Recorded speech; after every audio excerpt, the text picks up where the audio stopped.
राधे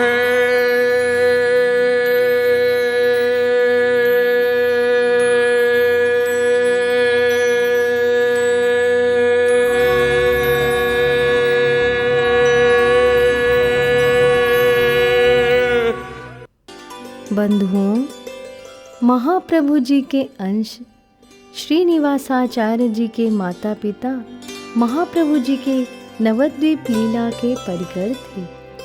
उनके पिता गंगाधर भट्टाचार्य जी महाप्रभु जी के अनन्य भक्त थे। जब महाप्रभु जी ने नदिया से नीलांचल की तरफ प्रस्थान किया तो गंगाधर जी उनके वियोग में पागल से हो गए और लोग उन्हें चैतन्य दास के नाम से बुलाने लगे। श्रीनिवासाचार्य जी का जन्म 1575 में हुआ था। इनके जन्म से पूर्व महाप्रभु जी इनकी माता जी के लिए नित्य अपना उच्छिष्ट प्रसाद भिजवाया करते थे। गोविंद के द्वारा इस लीला का रहस्य महाप्रभु जी से पूछने पर उन्होंने कहा, गोविंद, हम अपने प्रेम को उनके गर्भ में स्थापित कर रहे हैं। छोटे से श्रीनिवासाचार्य जी को देखकर ऐसा लगता मानो पुनः सच्ची आंगन में गौरांग महाप्रभु प्रकट हो गए हों। वे बड़े मेधावी थे। थोड़े ही समय में उन्होंने व्याकरण, अलंकार, दर्शन सब शास्त्रों को पढ़ लिया।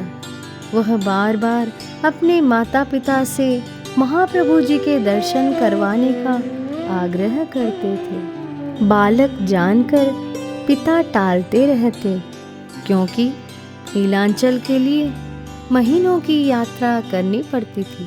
परंतु जब पिता उन्हें महाप्रभु जी के पास ले जाने के लिए राजी हुए तो विधि को कुछ और ही मंजूर था। पिता का देहांत हो गया और इस कारण उनका जाना टल गया। जब वह 15 वर्ष के हुए तो उन्होंने अपनी माता से पुनः प्रार्थना की,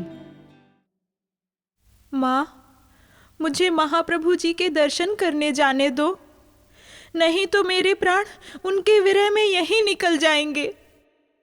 जाओ बेटा, अपनी इच्छा पूरी कर लो और खूब मन लगाकर महाप्रभु जी की सेवा करना।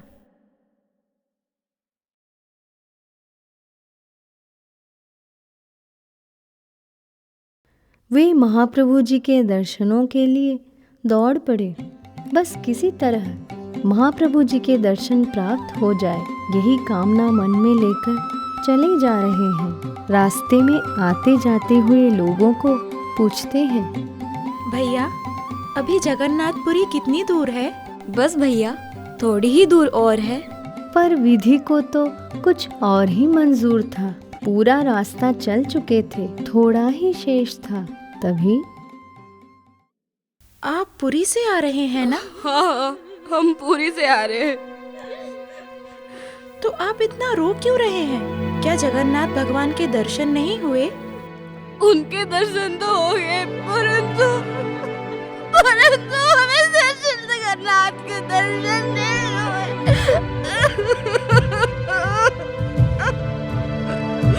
सचल जगन्नाथ अर्थात महाप्रभु जी? क्यों? क्योंकि वो कल ही अंतर ध्यान हो गए। क्या ये सत्य है? नहीं। क्या? नहीं।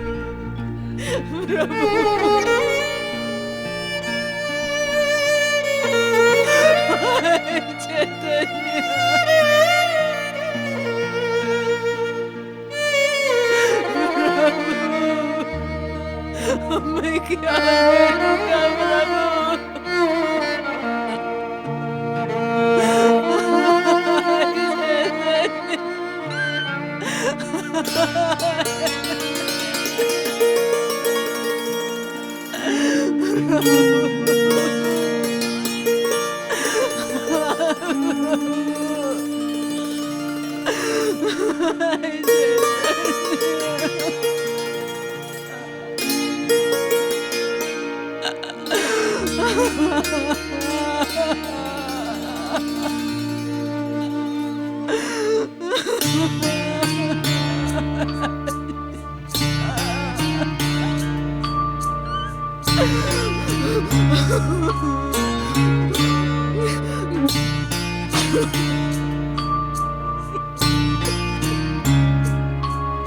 श्रीनिवासाचार्य प्रभु श्री गौर प्रेम की मूर्ति है। उनका शरीर तो उसी वक्त छूट जाता, लेकिन गौर की इच्छा नहीं थी, इसलिए उन्हें मूर्छा आ जाती थी। आँखों से अश्रुधारा प्रवाहित हो रही थी। उसी मूर्छा की अवस्था में उन्हें महाप्रभु जी के दर्शन प्राप्त हुए। श्रीनिवास, उठो उठो वत्स।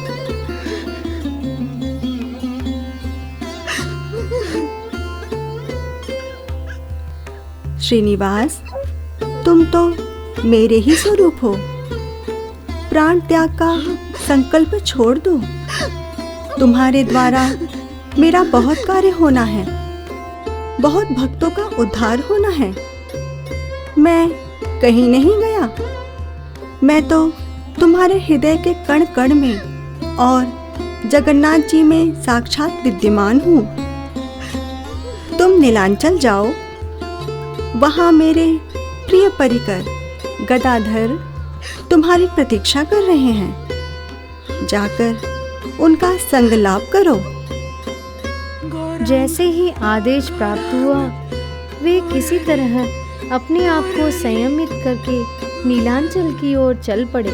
नीलांचल लीला में गदाधर जी महाप्रभु जी को नित्य प्रति भागवत सुनाया करते थे। उसी पोथी को हृदय से लगाकर गदाधर जी अश्रुपात कर रहे थे। गौरहरि, हाँ गौरहरि, आप कहाँ चले गए? कैसी विडंबना है, ये कैसी विडंबना। एक दिन मैं तुमसे मिला था और आज तुम्हारे लीला संवरण को अपनी आंखों से देख रहा हूँ। आज तुम्हारे बिना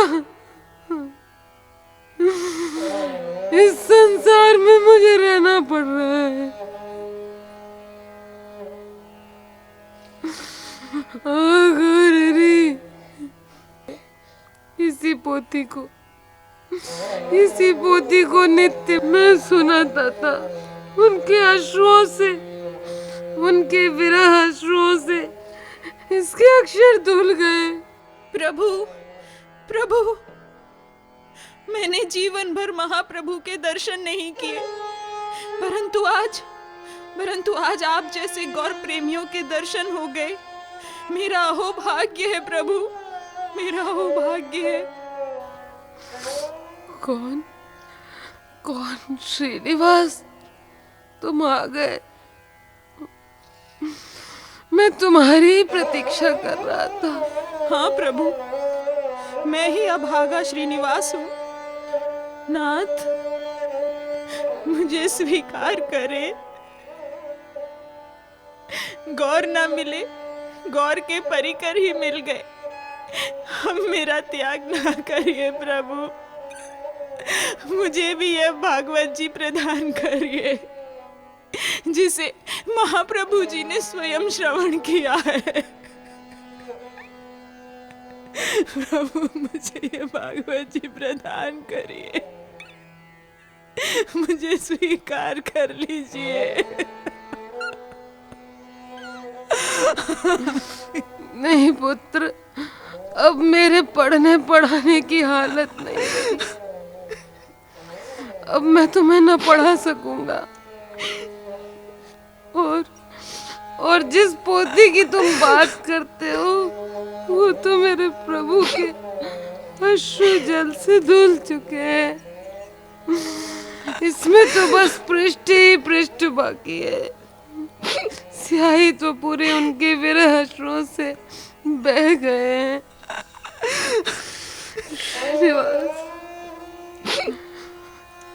जो प्रभु की आज्ञा है मैं वो करता हूँ। चलो तुम्हें लीला स्थलियों के दर्शन करा दूं।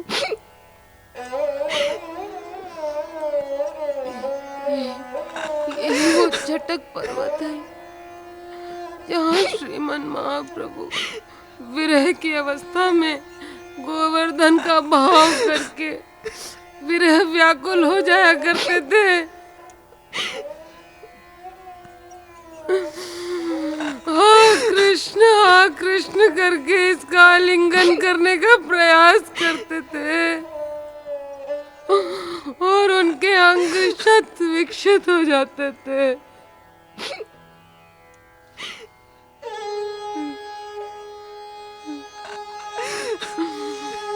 यही है वो गंभीरा मंदिर जो मेरे महाप्रभु के अश्रों से पवित्र हो चुका है।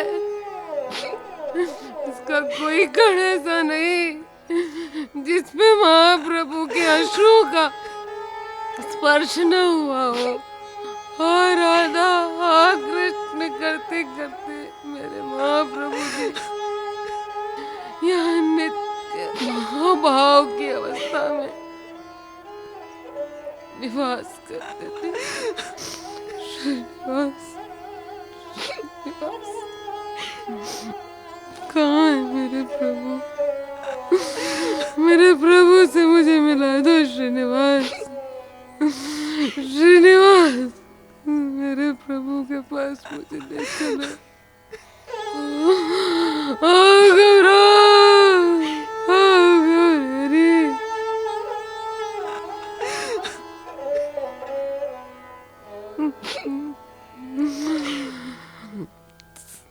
अब तुम श्री वृंदावन धाम की तरफ यात्रा करो। तुम्हारे लिए प्रभु का यही आदेश है। नदियाँ होते हुए वृंदावन की ओर प्रस्थान करो। नित्यानंद प्रभु, अद्वैत प्रभु, विष्णु प्रिया देवी जी तुम्हारी प्रतीक्षा कर रही हैं। शीघ्र जाओ वत्स, शीघ्र जाओ। आप तो मेरे लिए साक्षात गौर है। आप जो कहेंगे मैं वही करूंगा।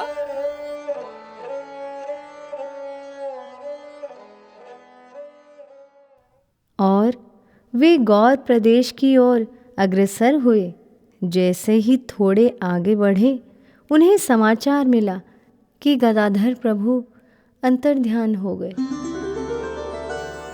हाय, सत्य है, वह मुझ पर कृपा करने के लिए ही इस धराधाम पर रुके हुए थे। नहीं तो गौर विरह में वे कब का प्राण त्याग देते।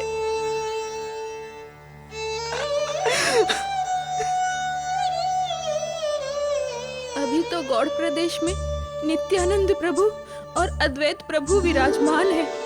उनके दर्शन मैं अवश्य करूंगा। हाँ, मैं उनके दर्शन अवश्य करूंगा। प्रभु, प्रभु, प्रभु, प्रभु।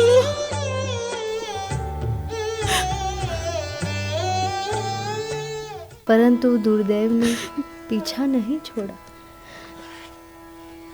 भैया, आप तो गौर भक्त दिखाई पड़ते हो।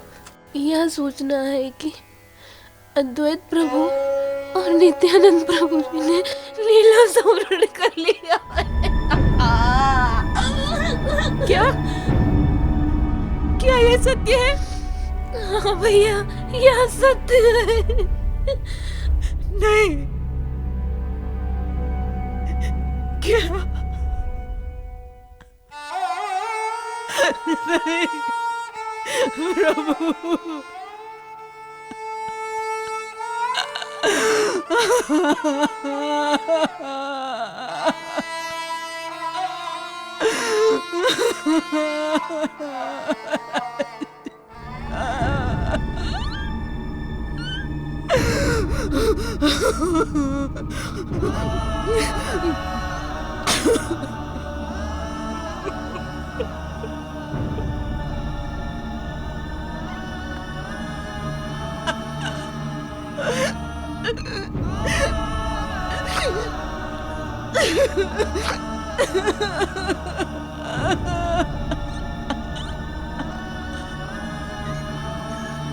पुत्र,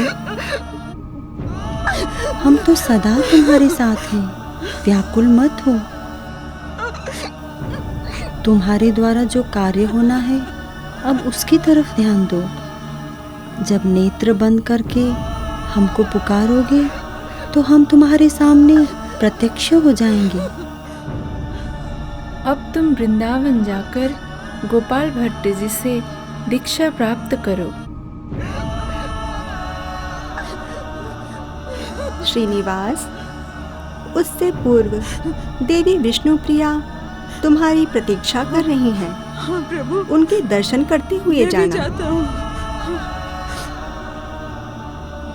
माँ, माँ, माँ मैं आ रहा हूँ, मेरी प्रतीक्षा करिएगा माँ। माँ, माँ मैं आ रहा हूँ। माँ, माँ। दरवाजे पर वृद्ध ईशान बैठे थे, जिन्होंने कभी शची माता की सेवा की थी और आज विष्णुप्रिया जी की सेवा में द्वार पर ही खड़े रहते हैं।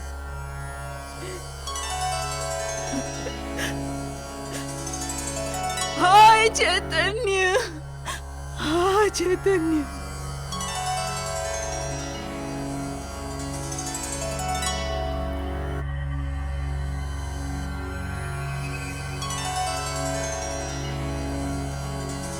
माँ, द्वार पर महाप्रभु जी के कोई भक्त आए हैं, उन्हें भीतर भेज दीजिए।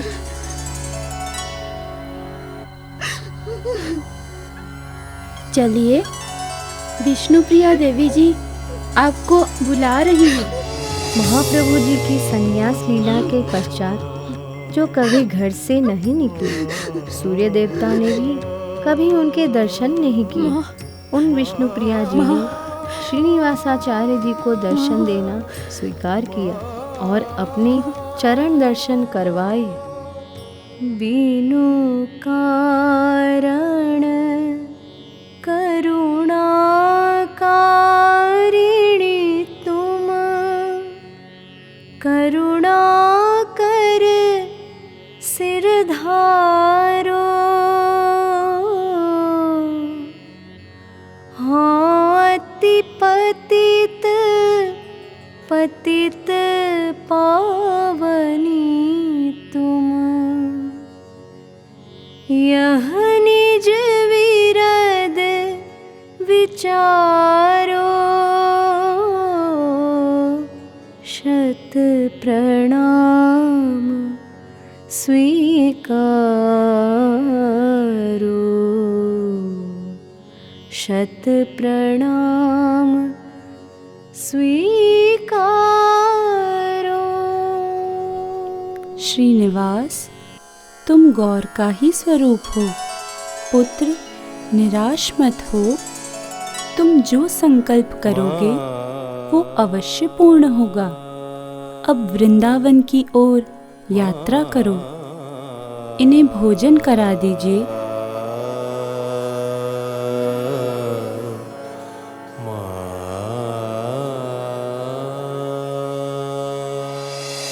विष्णुप्रिया जी के दर्शन कर श्रीनिवासाचार्य जी के हृदय में बहुत सांत्वना हुई और वे वृंदावन की ओर चल पड़े। बीच में ही यह समाचार मिला, श्रीनिवास, श्रीनिवास, हम अनाथ हो गए। नहीं, ये नहीं हो सकता। गॉड स्वामिनी, नहीं हो सकता। विष्णुप्रिया जी हमको छोड़ के सदा सदा के लिए अंतर्ध्यान हो गए।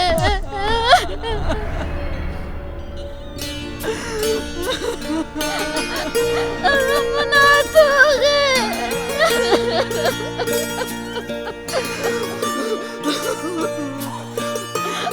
अब कुछ नहीं रहा हमारे पास, हम अनाथ हो गए। मैं इतना अशुभ हूँ, जहाँ जाने की सोचता हूँ वहीं लीला स्वरूप अंतर ध्यान होने लगते हैं। मैं और भी जो नहीं सहन कर सकता,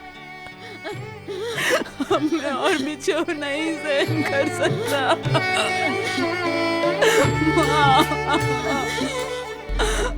पुत्र, शीघ्र वृंदावन जाओ। जीव गोस्वामी तुम्हारी प्रतीक्षा कर रहे हैं।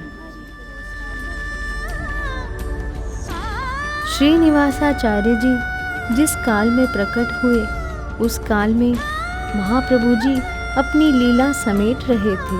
गौर और गौर भक्तों के लीला संवरण का काल ही श्रीनिवासाचार्य जी का काल है, इसलिए उनको सबके आदर्शन की पीड़ा सहनी हुई। बंधु, रूप सनातन गोस्वामी पाद किस स्थान पर विराजमान है? अरे, आपको नहीं पता?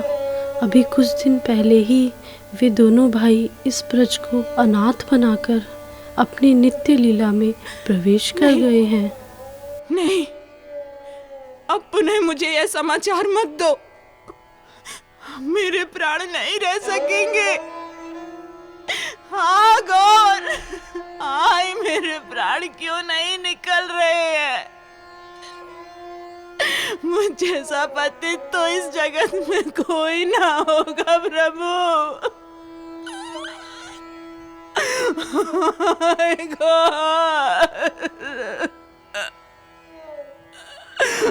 प्रभु,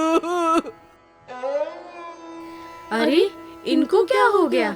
इनको संभालो। अरे, कोई जीव गोस्वामी को बुलाओ, कोई जीव गोस्वामी को बुलाओ।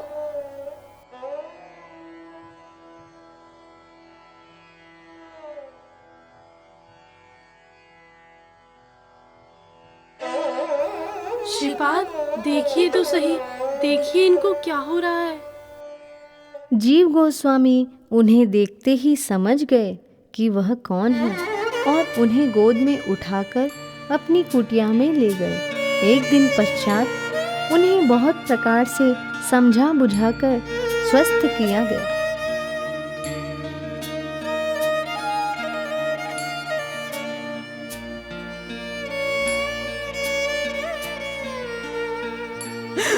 क्यों जीवित रखा मुझे आपने प्रभु? मुझसे नहीं सहन होता। चैतन्य, प्रभु। बंधु, तुम क्यों इतना व्याकुल होते हो? हम भी तो महाप्रभु और उनके परिकरों के बिना जीने का प्रयास कर रहे हैं। जिस सेवा के लिए महाप्रभु ने आपको चुना है, उस पर अपने मन को एकाग्र करिए। श्रीपाद, आप कौन हैं? आपने मुझे अपना परिचय नहीं दिया। मैं ही वो अधम जो महाप्रभु और रूप सनातन के बिना इस ब्रज में जीवित है। श्री जीव गोस्वामी पाद, श्री जीव गोस्वामी, मेरे कारण आपको इतना कष्ट हुआ, उसके लिए मुझे क्षमा करें। नहीं नहीं भ्राता, चलिए अब आपको गोपाल भट्ट जी के पास ले चलें। उन्हीं से आपको दीक्षा प्राप्त करनी है। जीव गोस्वामी जी ने उन्हें लोकनाथ जी, गोपाल भट्ट जी, श्री कृष्णदास कविराज जी आदि जो नित्य सिद्ध परिकर थे महाप्रभु जी के, उनके दर्शन करवाए और पुनः उन्हें गोपाल भट्ट जी से दीक्षा ग्रहण करवाई। फिर उनका अध्ययन प्रारंभ हुआ। उसी समय श्री नित्यानंद जी के आवेशावतार श्री नरोत्तम ठाकुर जी का आगमन हुआ। अब उनका भी चरित्र श्रवण करें। पूर्व बंगाल में पद्मा नदी से 1 मील की दूरी पर एक छोटे से राज्य खेत्री के राजा कृष्णानंद दत्त जी के यहाँ इनका जन्म संवत 1585 में माघ पूर्णिमा को हुआ।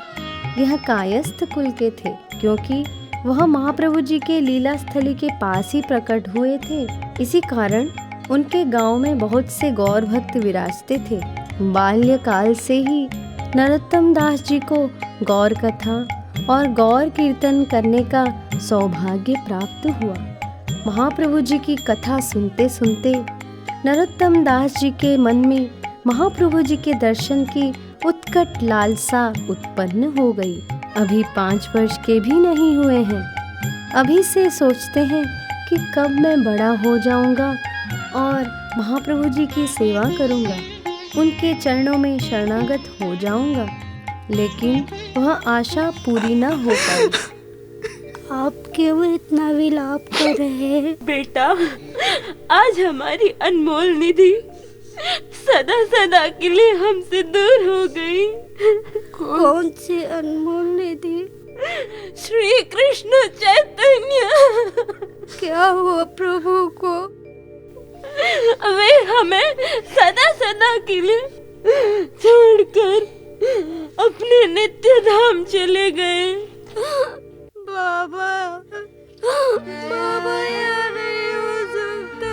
मुझे आपको त्याग कर हो नहीं जा सकते।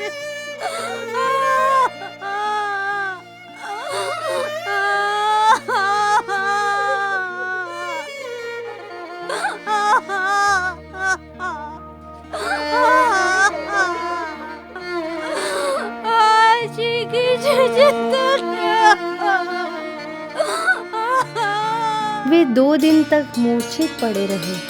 कृष्णदास जी ने किसी तरह उन्हें गौर नाम सुनाकर स्वस्थ किया। बेटा नरोत्तम, महाप्रभु जी कहीं नहीं गए। जैसे श्री कृष्ण कभी नहीं जाते, जैसे श्री राम कभी अंतर्ध्यान नहीं होते, वैसे ही हमारे महाप्रभु जी भी कहीं नहीं गए। अरे, वे तो वृंदावन के किसी कुंज में जाकर छिप गए हैं। उनके पार्षद भी सब वृंदावन चले गए हैं। तुम दुख मत करो कि तुम्हें दर्शन नहीं हुआ। थोड़ा और बड़े हो जाओ तो वृंदावन जाकर उनके दर्शन प्राप्त कर लेना। मुझे वृंदावन ले चलो, महाप्रभु को दर्शन करा दो। मुझे भी वृंदावन ले चलो, महाप्रभु का दर्शन करा दो। हाँ हाँ बेटा, तुम्हें अवश्य ले चलेंगे। थोड़े और बड़े हो जाओ, तुम्हें अवश्य ले चलेंगे। यह सुनकर उनका विरह थोड़ा शांत हुआ और वे किसी प्रकार गौर चिंतन करते हुए अपना जीवन व्यतीत करने लगे। एक दिन उनके मन में यह प्रेरणा हुई कि कल पद्मा नदी में स्नान करने अवश्य जाना।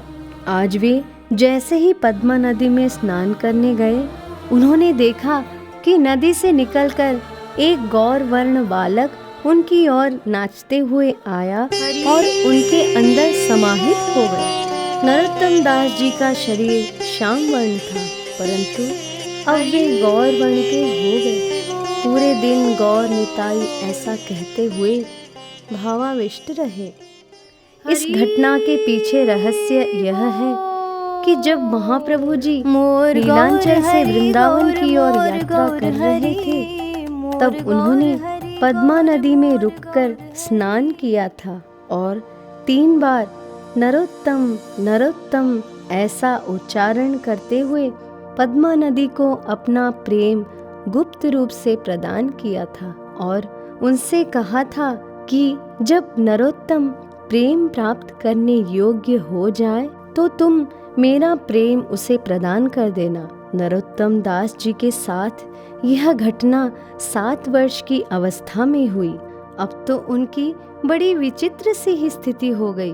वह अब हा गौर ऐसा कहते हुए रुदन करते और अपने माता पिता से वृंदावन ले जाने की प्रार्थना करते। इसी प्रकार वो जब कुछ बड़े हुए तो उन्हें कृष्णदास बाबा ने समझाया। बेटा नरोत्तम, रघुनाथ दास जी के माता पिता भी उन्हें साधन भजन की आज्ञा नहीं देते थे। बहुत बार प्रयास करने के बाद भी वे महाप्रभु जी के पास नहीं जा पाए थे। रघुनाथ दास जी ने अपने माता पिता को भुलावे में डालकर महाप्रभु जी के चरणों को प्राप्त किया उसी युक्ति को तुम भी अपनाओ और रोना धोना सब बंद कर दो। वृंदावन जाने का आग्रह छोड़ दो। घर गृहस्थी के काम में रुचि दिखाओ। तुम्हारा मार्ग महाप्रभु जी अवश्य प्रशस्त करेंगे। जो आगे जैसा कृष्णदास बाबा ने बताया, नरोत्तम दास जी ने वैसा ही करना शुरू कर दिया। उनके माता पिता को ऐसा लगा उनका पुत्र अब ठीक हो गया है। ऐसे ही कुछ समय व्यतीत हो गया। एक बार उनके पिताजी को यवन राजाओं को कर देने के लिए जाना था। पिताजी, आप बड़े व्यस्त दिखाई देते हैं। अगर आप अनुमति दें तो मैं राजा साहब को कर दे आऊं? हाँ हाँ, अब तो तू बड़ा सयाना हो गया है, समझदार हो गया है। कुछ सैनिकों को साथ लेकर चले जाओ। जो आज्ञा। कर देकर सैनिक से नजर बचाकर वे वृंदावन की ओर भाग चले। जैसे ही उन्होंने वृंदावन में प्रवेश किया तो बाल्यावस्था में जो कृष्णदास बाबा जी ने बताया था कि महाप्रभु जी वृंदावन में कहीं छिप गए हैं, उन्हें ऐसा अनुभव हुआ मानो डाल डाल पात पात में महाप्रभु जी खड़े होकर उन्हें अपनी ओर बुला रहे हैं। प्रभु, मेरे प्रभु, प्रभु, मेरे प्रभु। राजकुमार नरोत्तम, राजकुमार नरोत्तम, राजकुमार नरोत्तम, राजकुमार नरोत्तम। यहाँ भी मेरे पिताजी के सैनिक पहुँच गए। अरे नहीं, यह तो कोई सन्यासी जान पड़ते हैं। क्या आप ही राजकुमार नरोत्तम हैं? हाँ भाई, मैं ही हूँ। परंतु आपको मेरा परिचय किसने दिया? अच्छा, प्रणाम। मुझे जीव गोस्वामी जी ने आपको लाने के लिए भेजा है। अच्छा, ओहो भाग्य हमारी। स्वयं जीव गोस्वामी जी ने आपको हमारे पास भेजा है। चलिए, शीघ्र चलिए, मुझे भी उनके दर्शन की लालसा है। हाँ, चलिए चलिए।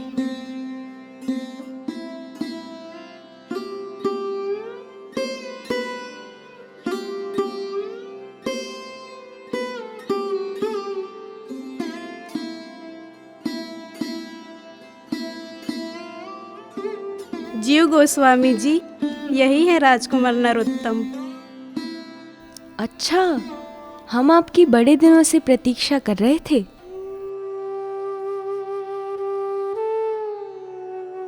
सर्वप्रथम चलिए आपको सभी गौर भक्तों के दर्शन करा दें।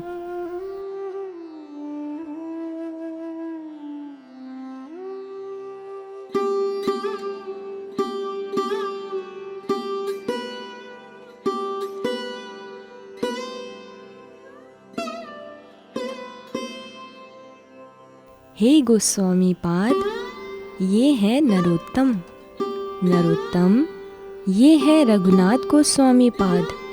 ये हैं गोपाल भट्ट गोस्वामी पाद और ये हैं लोकनाथ गोस्वामी पाद।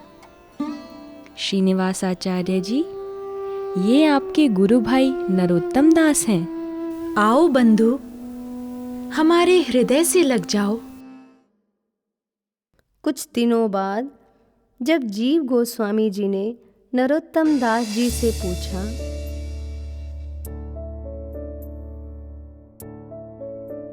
नरोत्तम, अब तो आप सभी गौर भक्तों से मिल चुके हैं, आपको किससे दीक्षा लेने की इच्छा है? हे गोस्वामी पाद, मैं तो लोकनाथ जी से ही दीक्षा लेना चाहता हूँ। लोकनाथ जी?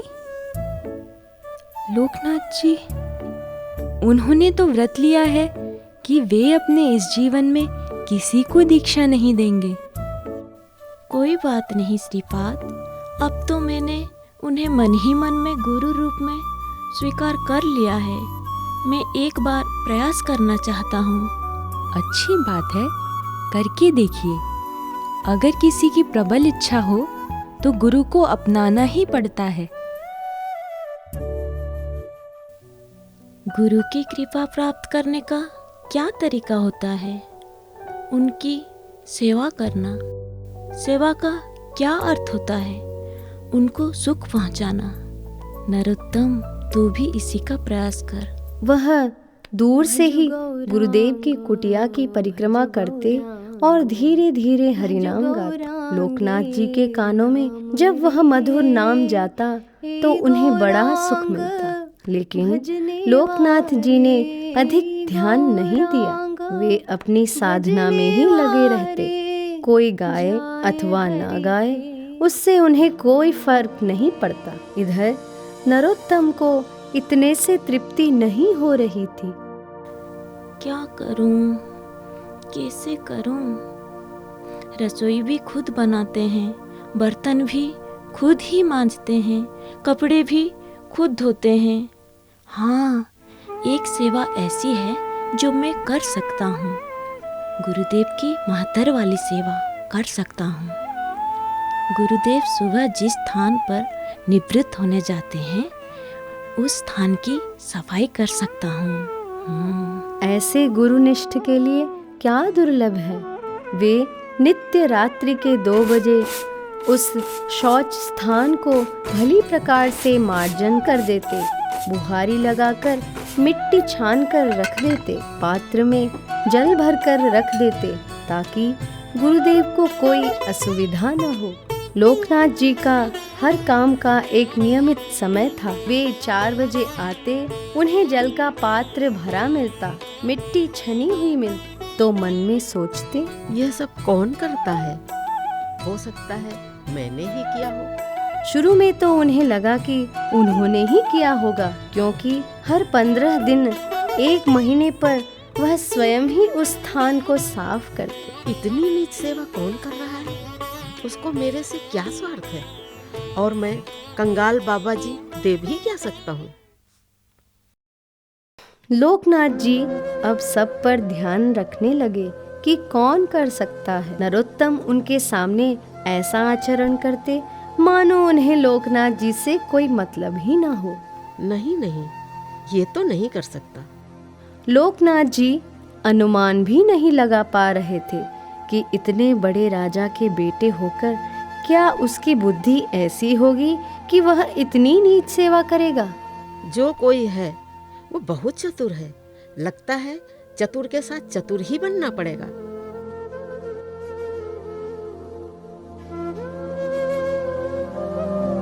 आज वे उस स्थान पर 12 बजे ही जाकर बैठ गए। इन सब बातों से अनभिज्ञ नरोत्तम जब वहां 2 बजे पहुंचे तो लोकनाथ जी बोल पड़े। कौन? उधर दिए के प्रकाश में लोकनाथ जी ने देखा, जिस प्रकार शबरी ने दीपक के उजाले में अपने गुरु को देखा था, ऐसे ही आज नरोत्तम जी ने भी अपने गुरु को देखा। गुरु ने शिष्य को देखा। जो अंधेरे में उजाला कर दे, गुरु तो वही है। नरोत्तम, अरे राजा के लड़के होकर यह सब काम कर रहे हो? यहाँ वृंदावन भजन करने आए हो, ग्रंथ अध्ययन करने आए हो, कि यह सब काम करने आए हो? क्या कर रहे हो? किसकी आज्ञा से कर रहे हो? तुमको यह सब मैं नहीं करने दूंगा। क्या मिलेगा तुम्हें ये सब करने से? राजा का लड़का बनकर तो कुछ नहीं मिला मुझे प्रभु। केवल जीवन के इतने वर्ष व्यर्थ चले गए। भगवत प्रेम की प्राप्ति के लिए तो किसी का शिष्य बनकर ही कुछ मिलेगा। और आप कह रहे हैं कि छोटा कार्य है। मेरे लिए तो यह छोटा कार्य नहीं है। इस वृंदावन का महत्तर होना तो मेरे लिए बड़े सौभाग्य की बात है। अरे यह सब तुम क्यों कर रहे हो? हे संत भगवान, मैं गुरु सेवा कर रहा हूँ। गुरु सेवा? कौन है तुम्हारे गुरु? हे अंतर्यामी, इतनी परीक्षा मत लो। सब जानने वाले हो, मेरे हृदय की बात नहीं जानते क्या? मैंने पहली दृष्टि में ही आपको अपने गुरु रूप में वरण कर लिया था। अब आप स्वीकार करें ना करें, आप स्वतंत्र हैं। लेकिन मैं तो आपके चरणों में समर्पण कर चुका हूँ। अरे नरोत्तम, तुम कैसी बातें करते हो? तुमको पता नहीं मैंने आजीवन दीक्षा न देने का व्रत ले रखा है।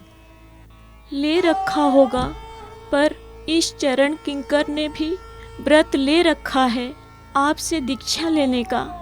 कोई बात नहीं, इस जन्म में ना मिले अगले जन्म में मिल जाए, मुझे जल्दी नहीं है।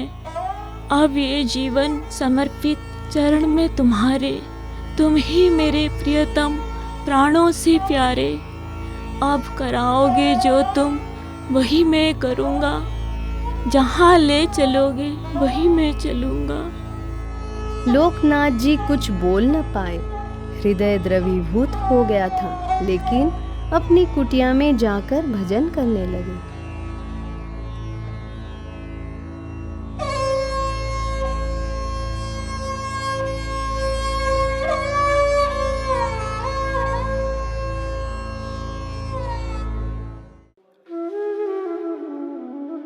आज क्या बात है, मेरा मन बार बार नरोत्तम की ओर क्यों खिंच रहा है? हे महाप्रभु जी, ये कैसी लीला है, मेरा मार्गदर्शन कीजिए।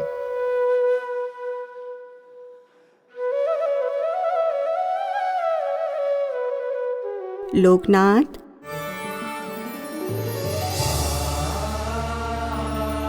भगवान भक्त के आगे सदैव हारते आए हैं, गुरु भी शिष्य के आगे हारते आए हैं। और जैसे पिता को पुत्र से हारने में दुख नहीं होता, ऐसे ही लोकनाथ तुमको हारना होगा और नरोत्तम के लिए एक बार अपनी प्रतिज्ञा को शिथिल करना होगा। यही मेरी इच्छा है। जो आज्ञा प्रभु।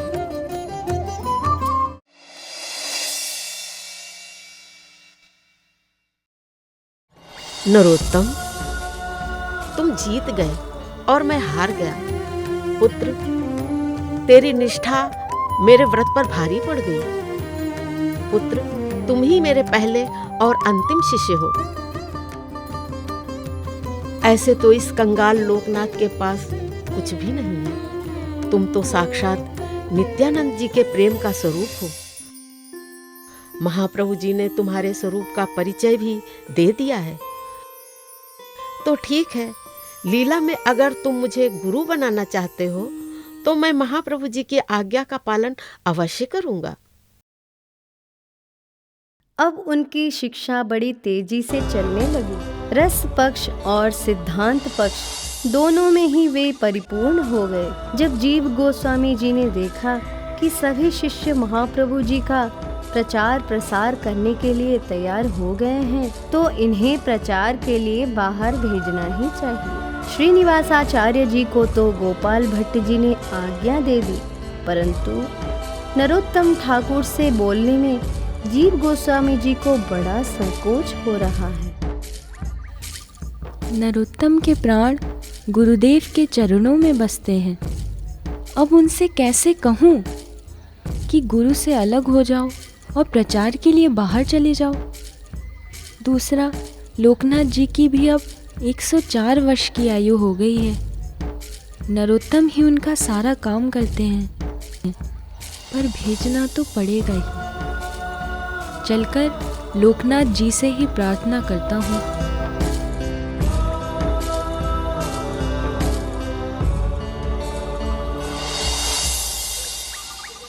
जीव गोस्वामी जी अन्य गोस्वामियों को साथ लेकर लोकनाथ जी के पास गए।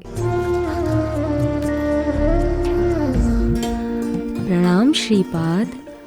मेरे अहोभाग्य, जो आज सारे आचार्य मेरी कुटिया में पधारे हैं। क्या आज्ञा है इस अधम के लिए? हे गोस्वामी पाद, हम आपसे कुछ मांगने आए हैं। इस कंगाल के पास ऐसा क्या है?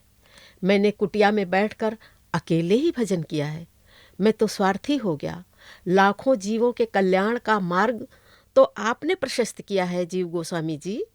नहीं नहीं, आप तो पिता तुल्य हैं, आप ऐसा मत कहिए। तो आप बताइए, आप क्या चाहते हैं? आचार्यपाद, आप तो जानते ही हैं, महाप्रभु जी और उनके गोस्वामियों द्वारा धन तो प्रकट हो गया है, पर अभी उसका ठीक से वितरण नहीं हो पाया है। इसीलिए मैं इन सब युवकों को प्रचार के लिए भेजना चाहता हूँ। अरे नरोत्तम तो आपका ही है, आप जो उचित समझे वह करें। तभी नरोत्तम आ गए। नरोत्तम, आज से जीव गोस्वामी जो कहे वही तुम्हें करना है। 4 बड़े-बड़े संदूकों में ग्रंथों को रखा गया, बैलगाड़ी पर लादा गया और श्रीनिवासाचार्य और नरोत्तम ठाकुर को भेजने की व्यवस्था होने लगी। सभी आचार्य वृंदावन की सीमा तक उन्हें छोड़ने आए। नरोत्तम ठाकुर जी बार बार रो रहे हैं और लोकनाथ जी बार बार उन्हें हृदय से लगाकर समझाते हैं।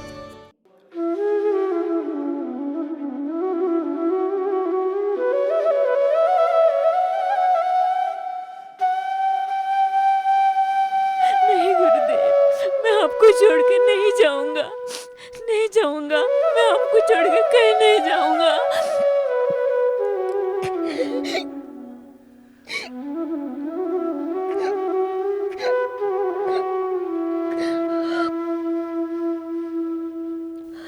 पुत्र, इतने व्याकुल मत हो, महाप्रभु की सेवा है।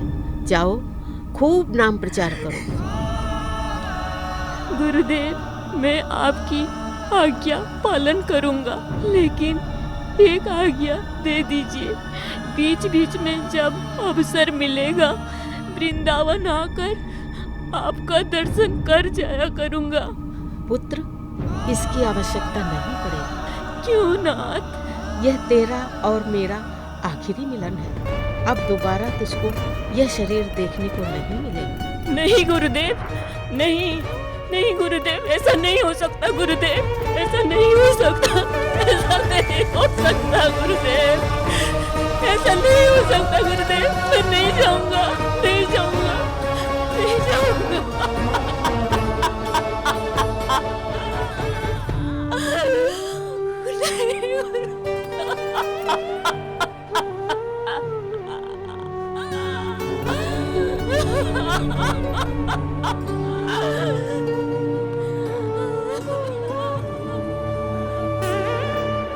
पुत्र, इतने व्याकुल मत हो।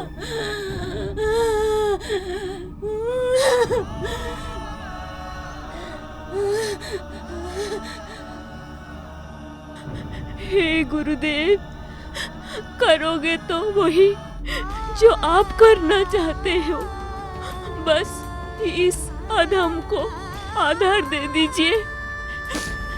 वही आधार इन्होंने दिया जो भरत जी को श्री राम ने दिया था, देवी विष्णुप्रिया जी को महाप्रभु जी ने दिया था, लोकनाथ जी ने भी अपनी पादुका नरोत्तम जी को प्रदान कर दिया। उसी को हृदय से लगाकर वे आगे बढ़ चले। कैसे तुम बीनू हाय रहूं मैं, कैसे विरह बलाय सहूं मैं। लुटेरों ने बड़े बड़े संदूकों को देखकर समझा कि बहुत सा धन धान्य है और लूट कर ले गए। इस घटना से सबके प्राण सूख गए। श्रीनिवासाचार्य जी ने नरोत्तम और अन्य लोगों को अपने अपने प्रचार क्षेत्र में भेज दिया। स्वयं अन्न जल त्याग कर ग्रंथों की खोज में लग गए। गौर कृपा से वे राजा वीर हामवीर के पास पहुँचे तो पता चला कि सारे ग्रंथ उन्हीं के पास थे। वही राजा अपने सीमा के पास चोरी डकैती करवाता है। राजा ने अपनी गलती स्वीकार की और श्रीनिवासाचार्य जी के शरणागत हो गए और फिर राजा ने अपनी पूरी शक्ति से उनके प्रचार प्रसार में सहायता की। नरोत्तम ठाकुर और श्रीनिवासाचार्य जी ने अपने अपने क्षेत्र में बहुत धुआंधार प्रचार किया। लाखों करोड़ों लोग गौर और राधा कृष्ण की भक्ति में लग गए। इस श्रृंखला में बहुत से ब्राह्मण लोग नरोत्तम दास जी के शिष्य होने लगे, तो कुछ नास्तिक ब्राह्मण उनके खिलाफ हो गए कि कायस्थ होकर ब्राह्मणों को शिष्य बनाते हैं, राधा कृष्ण की भक्ति को श्रेष्ठ बताते हैं, क्योंकि उस समय बंगाल में देवी की सकाम भक्ति का बहुत प्रचार था। और उधर श्रीनिवासाचार्य जी सम्मेलनों महोत्सवों का आयोजन कर जनमानस में सिद्धांत का प्रचार प्रसार कर रहे थे। उन्होंने अनेकों जगह मंदिरों का निर्माण किया, महाप्रभु जी के विग्रहों की स्थापना की। आज जो सर्वत्र महाप्रभु जी के नाम की गूंज है, उसमें बहुत बड़ा योगदान श्रीनिवासाचार्य एवं नरोत्तम ठाकुर जी का है। लाखों लोग उनके प्रवचनों को सुनने आते और हजारों हजार लोग इनकी सेवा में सहयोग करने को अग्रसर होते। एक दिन समाचार आया कि जीव गोस्वामी जी अंतर्ध्यान हो गए। इससे श्रीनिवासाचार्य जी बहुत व्यथित हुए। अब उनकी आयु 85 वर्ष की है। तो एक दिन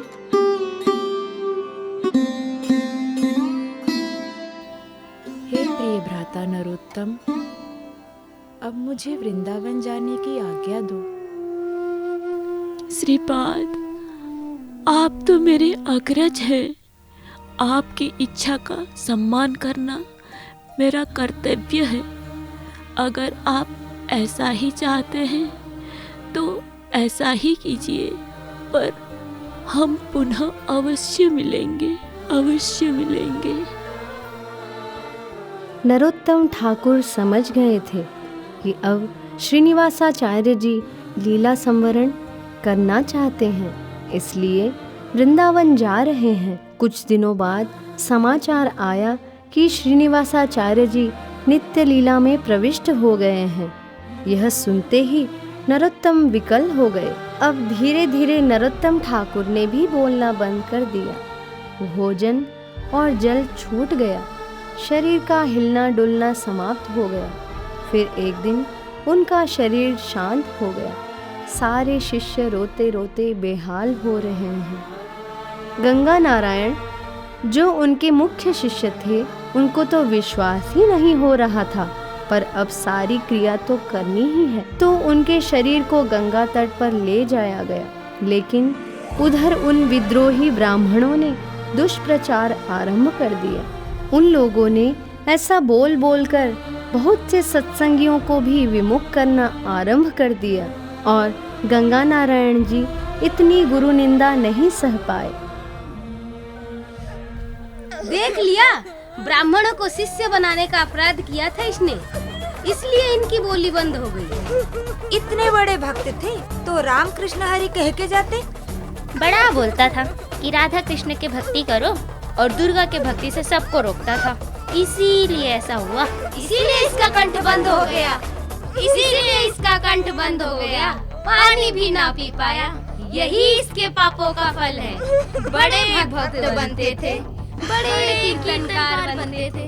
देखो अंतिम समय में क्या हुआ।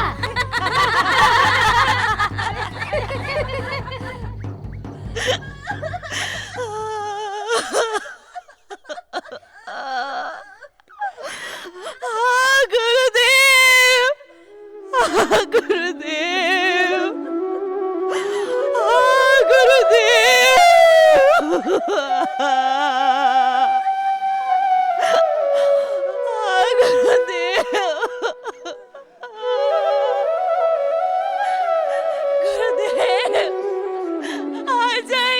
गुरुदेव, एक बार आ जाइए, एक बार आ जाइए प्रभु, एक बार। अगर आप नहीं आए तो जीवन भर काम का प्रचार व्यर्थ हो जाएगा। आपने हमें बार बार संभाला है गुरुदेव, आ जाइए, अभी छोड़ के मत जाइए गुरुदेव। अब हमको और कौन संभालेगा? आ जाइए गुरुदेव।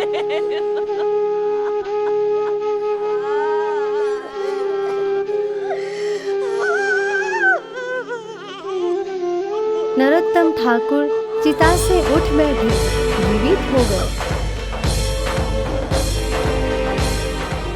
क्यों रोता है? चल, मैं ठीक हूँ। हरि बोल, हरि बोल, हरि बोल। श्रीमद् चैतन्य महाप्रभु जी की जय हो। श्री नरोत्तम ठाकुर जी की जय हो। अब तो सब निंदक उनके अनुयायी बन गए। अपराध को क्षमा कर दीजिए नाथ। की महिमा नहीं समझ सकते प्रभु, हमें क्षमा कर दीजिए। चलो, जो हुआ सो हुआ। अब पूरी निष्ठा से साधन भजन करो। गंगा नारायण चक्रवर्ती ने गुरु के आगमन की खुशी में विशाल महोत्सव किया। उस विशाल महोत्सव में नरोत्तम ठाकुर जी ने खूब कीर्तन किया, प्रवचन दिया, कई महीनों तक विराजे और सभी विरोधियों को अनुकूल बनाकर एक दिन गंगा नारायण जी को बुलाकर बोले,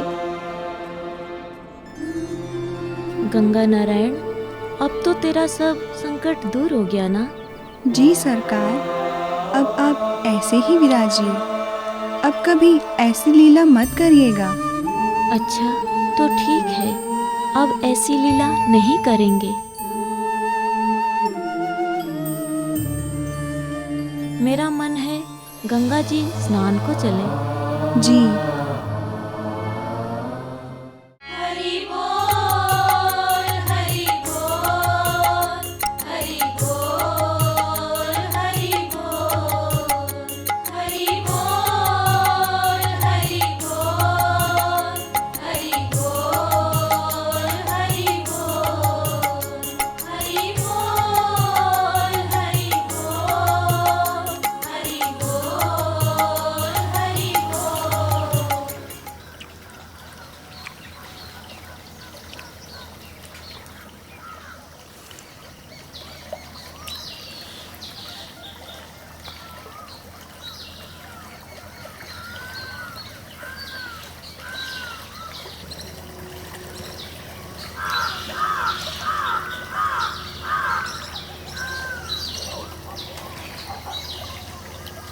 गंगा नारायण, हमारे शरीर को थोड़ा मल दो।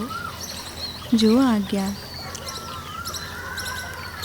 दो शिष्य उनके शरीर को मल मल कर स्नान कराने लगे तो क्या देखते हैं कि गुरुदेव के शरीर को जहाँ जहाँ मलते हैं वहीं से दूध निकल रहा है। सब आश्चर्यचकित हो गए। सबने सोचा गुरुदेव का शरीर तो दिव्य है। इतने में गंगा जी की तेज लहर आई। सब शिष्य अपनी अपनी जगह पर खड़े रहे, पर गंगा जी ने नरोत्तम दास जी को अपने में समाहित कर लिया। देखने वाले देखते रह गए। हे पुत्रों, व्याकुल मत हो, मैं कहीं नहीं गया। मैं तो तुम्हारे हृदय में नित्य विराजमान हूँ। खूब साधना करो, खूब रोकर पुकारो, मैं तुम्हें साक्षात रूप में अवश्य पुनः प्राप्त हो जाऊंगा।